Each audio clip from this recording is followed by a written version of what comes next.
Ada satu kisah di mana pihak polis menjumpai sebanyak 240 bahagian tubuh manusia yang telah dikerat dan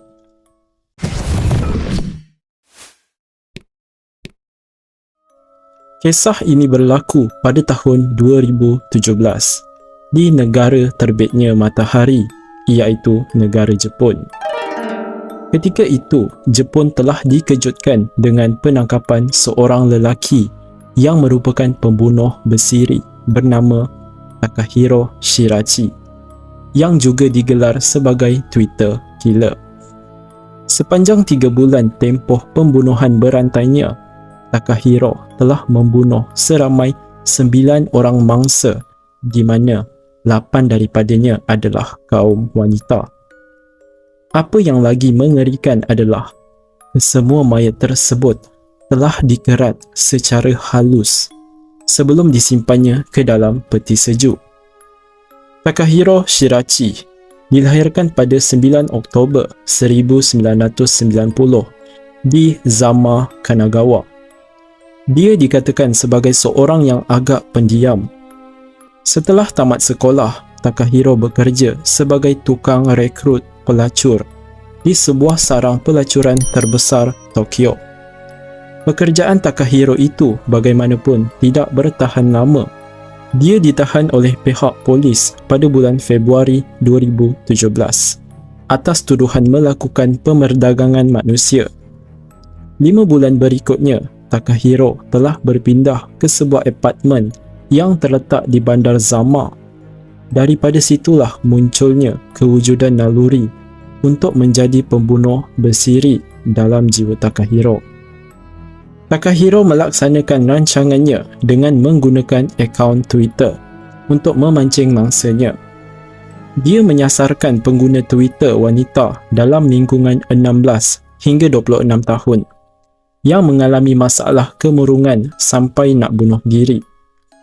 Dalam erti kata lain, Takahiro memegang karakter sebagai seorang lelaki romantik yang bersedia untuk menjadi pendengar setia kepada masalah yang dialami oleh mangsa-mangsanya.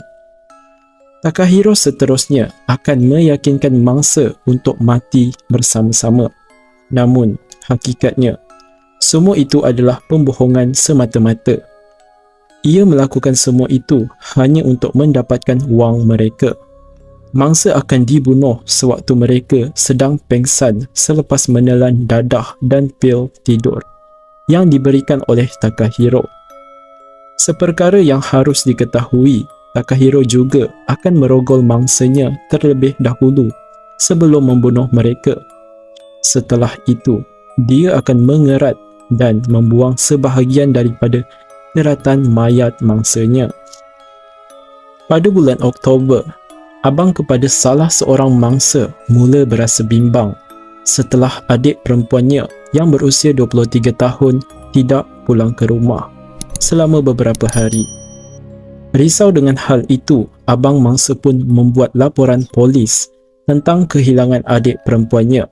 Serta pada masa yang sama, abang mangsa turut mencari tahu tentang apa sebenarnya yang terjadi pada adiknya. Abang mangsa kemudian mendapat tahu mengenai Twitter milik adik perempuannya yang banyak kali memuat naik tweet untuk membunuh diri. Daripada situlah si abang tersebut telah menemui perbualan Twitter yang mencurigakan antara adik perempuannya dengan Twitter milik Takahiro.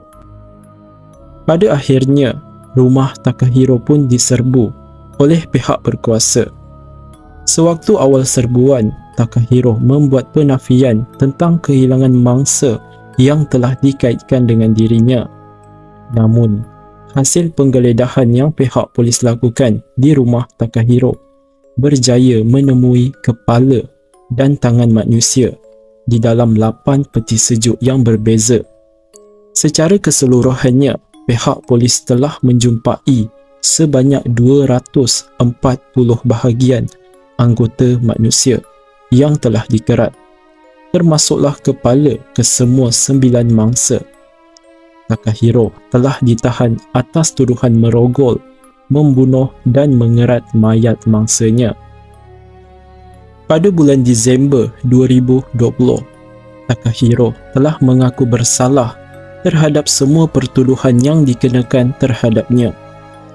Dia telah dijatuhkan hukuman mati oleh pihak mahkamah. Takahiro juga ada membuat permohonan maaf kepada keluarga mangsa di mahkamah. Hingga ke hari ini, Takahiro masih lagi meringkuk dalam penjara sementara menunggu hari pelaksanaan hukuman matinya.